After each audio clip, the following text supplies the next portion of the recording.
वालेकुम। एक बात जो अमूमन हम रोज़े में सुनते हैं, वो लोगों से सुनी जाती है और हमने नोटिस भी किया होगा, आप लोगों ने भी नोटिस किया होगा, वो ये है कि अमूमन लोग ये कहते हैं कि अरे गाली मत दो, रोज़ा है, झूठ मत बोलो, रोज़ा है, रिश्वत मत खाओ, रोज़ा है, चुगली मत करो, रोज़ा है। तो मुझे ये ख़्याल आया कि क्या रोज़े की हालत में ही ये सब चीज़ें गलत हैं?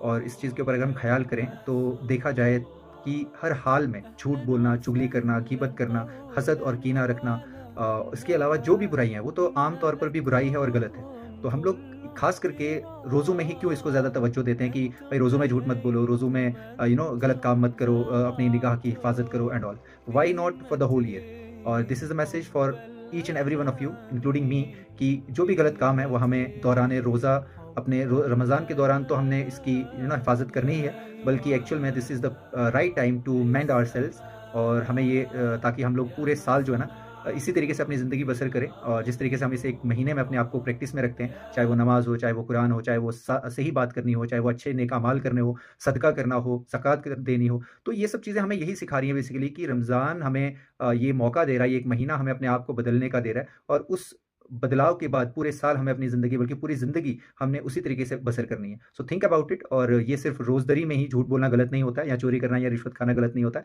ये आम तौर पर भी गलत है और हमें गलत कामों से बचना चाहिए। Thank you so much.